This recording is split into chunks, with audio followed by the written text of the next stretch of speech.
Seeing and hearing things. There we go. All right. That looks like it's live. Awesome. Great. How is everyone doing this morning? I am trying to get this all set up for all the sharing and goodness.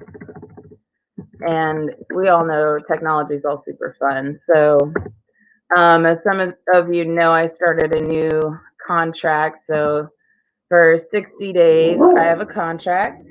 And my dog didn't get the memo about being quiet during this time. Pacho, come here. Hey, come here. Oh, and now we're going to be disobedient on live TV. I see how it is. Oh, there we go. Come on. Can you go lay down over there, please? I know you love to yell when mommy is doing things. Go lay down. Go lay down. Go lay down. Good boy. All right. All the way down. That's a good dog. Okay. I love how dog wrangling is always a part of live feeds in my life now. So, all right, everybody, hello. Okay. So I'm going to be reading from my book in progress today, which is called Ubergeist.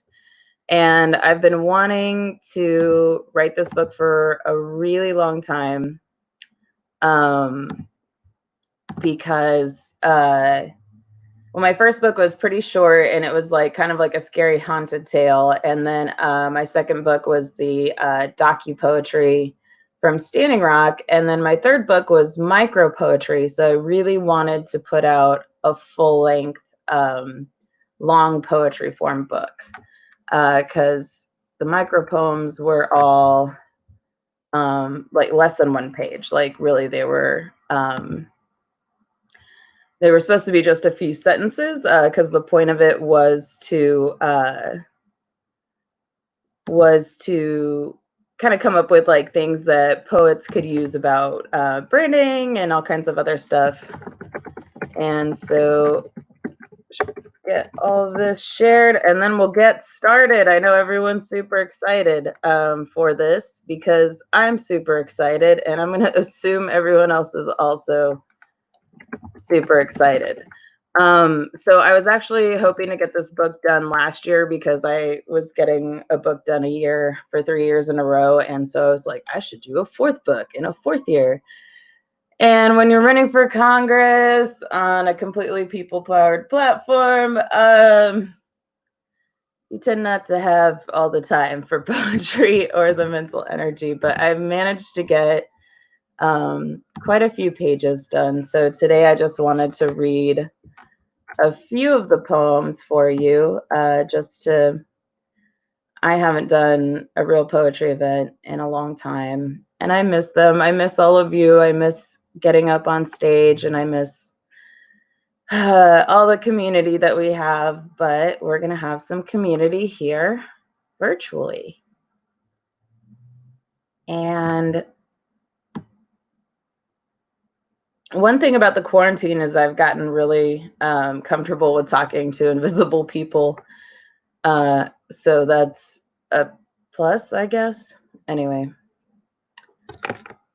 Okay, this is all pretty, like, I'm going to warn you, this is all pretty, like, epic poetry in terms of, like, the drama level. So obviously, like, being involved in the political sphere kind of raises a lot of strong emotions. And so some of those I've been working out in this book. Some of them I'm working to work on for this book. So, okay, well, I guess I'll just start from, the first one is actually, no, I'm not going to do that one. That's not going to count. So I am going to read the first poem from the book. And the reason that I called it Ubergeist is because there's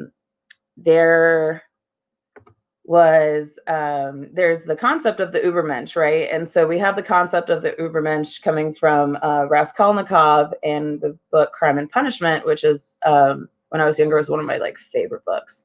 And so the concept of like becoming more than a person, becoming more than a man, the Superman, like what does that entail? Like what does that mean for you? Does that mean like an extremely correct moral and ethical stance? Does that mean you still do stuff but nobody knows about it, so you still consider yourself an Ubermensch at that same kind of level of like moral and ethical piety?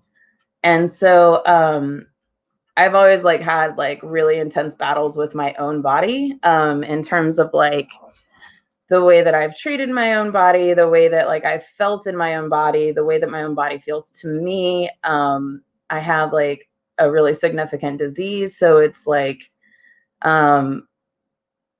it's always been like a really contentious relationship, myself and my body. So I wanted to kind of explore what we are beyond our bodies, what people call souls, or you know, kind of that human spark, I guess. And so I really wanted to explore that in this collection. And so kind of right now what I have is more of like the base of like the coming out of the body type thing. So I'm gonna stop talking and I'm gonna get the dog to be quiet and we're gonna go ahead and go on with this.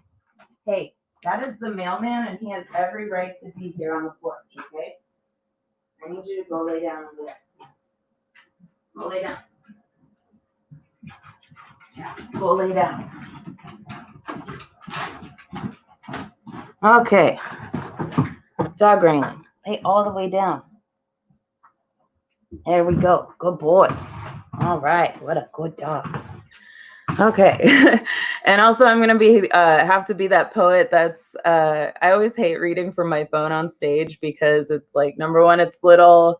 Number two, it like I'm kind of romantic about it. I want, you know, book and paper. Like I've never been able to get used to Kindles or like reading stories online. Like I can't. I need to have the physical thing. So but I'm gonna break my own rule here, and since I don't have a printer, read straight from the Google file.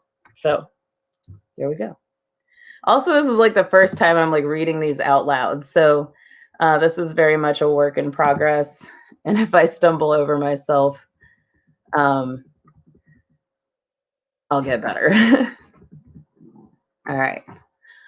For someone who has only ever wanted to settle, to plant complicated roots, I have been cursed with transience, unable to put my feet up for very long before I can hear the wind pushing me up the mountain to the next plateau. My face, chapped, grated raw. The clock can only tick so many times before the tower reappears, laying across the Empress, and I know it's time to flee, carrying what I can packed tight in the back of the truck.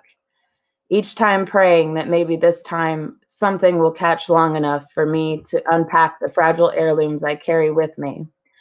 Trying to fool myself into thinking that I come from somewhere and belong to someone, anyone who could promise not to peel the flesh from my scalp to consume slowly, gumming the hair follicles under the guise of adoration. Instead, I wander on calloused hooves, never knowing what love feels like without bared teeth. Oof. I told you they were going to be heavy. But there we go. All right, so that's the first one. It is odd reading poetry to basically like a blank computer screen. I will have to say that, because like as a performer, you know, you always like kind of react to people and their facial expressions, and they're like right there so that you can do that. And you all are obviously not all here. So, but I hope you enjoyed that. And we'll go on to the next one.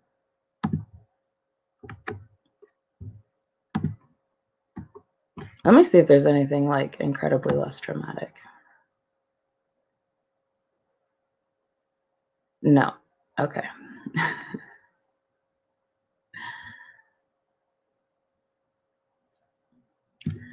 Echo, breathless, I am running faster, cyclical, burning calves, lighting matches, adductor brevis singe, disguising ashes for progress. Behold me, leaving behind every trace of you in a torrent of electricity. You being every place, person, and thing that has not served me, but has thought me to be of service. Running up the walls of the tunnel, digging my fingertips into wet concrete.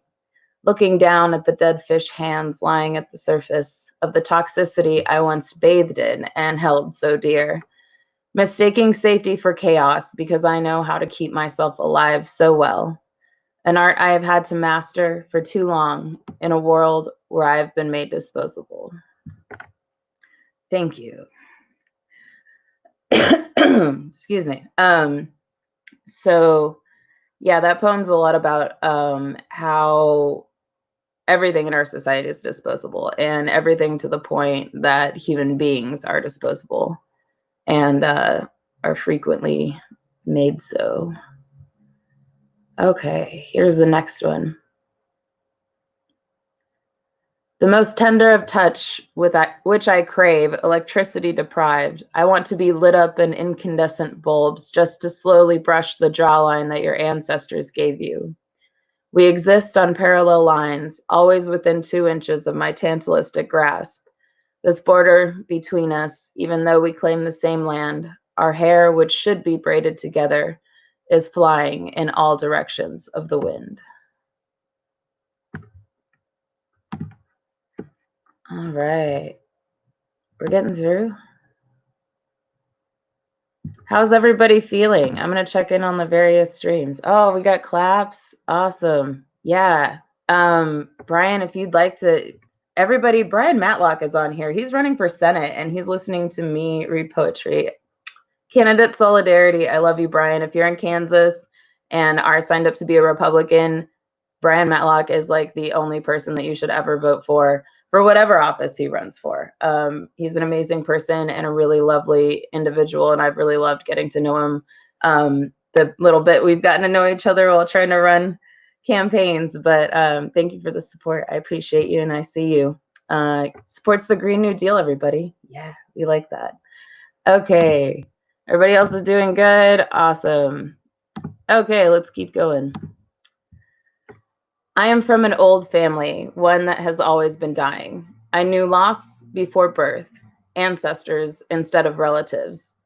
I grew up haunted, cutting my teeth with ectoplasm, learning the art of conversation from invisible partners, asking for them to hold my hand through the night so I might sleep like the child I was supposed to be.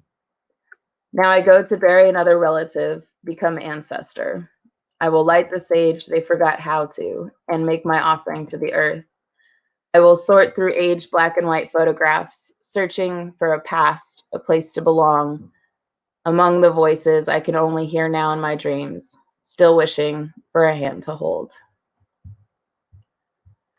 So last year we lost 3 really important to me family members. My uncle who taught me how to bead, my aunt who was like the light of my life, and her husband as well. And so last year was really hard having to go back home, but only getting to go back home for funerals. So as for regrets, I have many, kept in carved wooden boxes inlaid with tile. I forget their exact locations, only to come upon them by surprise when I am feeling raw and nostalgic, digging through the rubble of what may look like a wasted life. So many empty pages between embossed leather covers.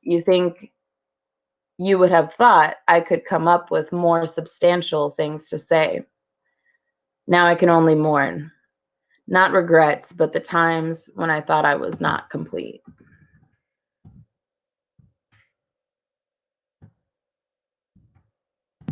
Okay.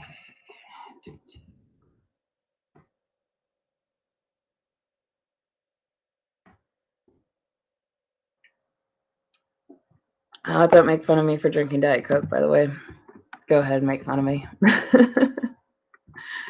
We're in quarantine. Oh, here's a little micropoem that I wrote. And I really like it. So it is, they only tell you you can't do it when they're afraid of the power they'd lose if you did. I want everybody to remember that.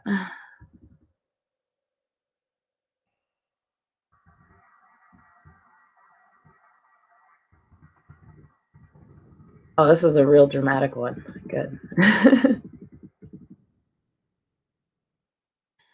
I cannot remember the last time I slept without dreams. I would tip back a bottle to induce a coma, to say, please let me rest, asleep without images. But now the touch of a bottle would make my fingers blister, festering, charred, and crackling. So the call of my dream shakes me awake, cold sweats on a furnace forehead. I have lain too long on my limbs and they tingle, still asleep while I ache for them to move, to twitch. Remind me this is not a dream. This is what I want to not be hell anymore. Paralysis clings like a tender lost child, while my eyes fill with bright white terror. I cannot help a spirit not my own. Here, here, you are awake with the knowledge that you must die.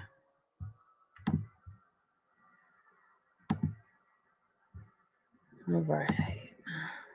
And I've got a couple more for you today. I'm not going to keep everybody so long because it's Saturday. It's beautiful. If you can, go for a little walk outside or just go stand in the sun.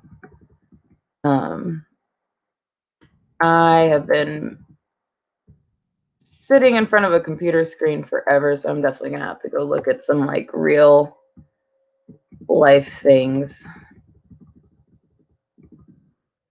Okay. It isn't my business necessarily how other people feel, but I do wonder from time to time if anyone else can feel their fascia burning underneath their skin, triggering the taste buds at the back of your jaw, the salt cravers, aching as they pass by all of those who looked back. How many of the things that are natural to us be undone? And how can we learn not to crave the salt from each other's tears to soothe the burnings that shock heavy to the aorta, pumping fury throughout the veins right under your knees? Are there others whose dreams are not even an escape, but a chance to exist again as a spirit, spending an entire life trying to escape a perfectly well-functioning body, clinging in breathless gasps when that body began to fall away from me? I do not want to be a spirit. I have clung too hard to this life to want to let it go, and yet, it is all too much to bear. So I kill myself, little by little, drop by drop, poison blood flowing through my veins because I once believed that they had only been formed by tragedy, because I relish in life too much to stay here for long, not knowing yet what it's like when death wins, but not sure if I'm willing ever to find out. All right.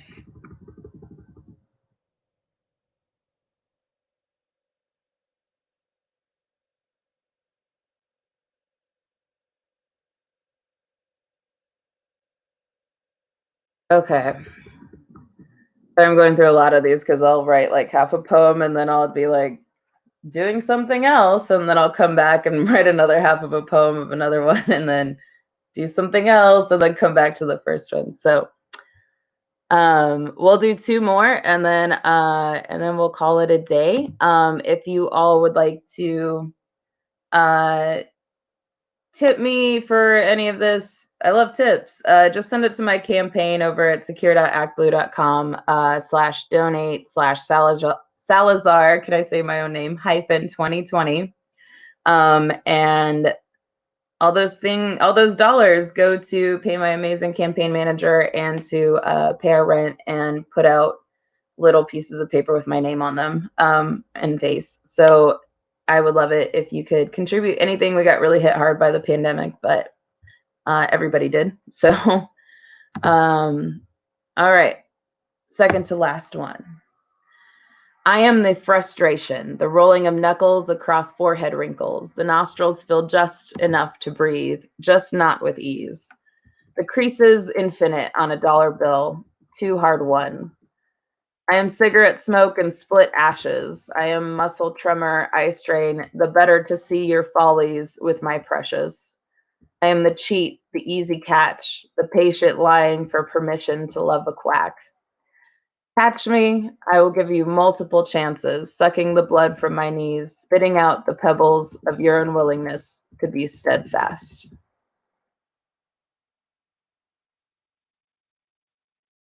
All right, we're gonna end with this one. I just wrote this one a couple of days ago, and I really like it.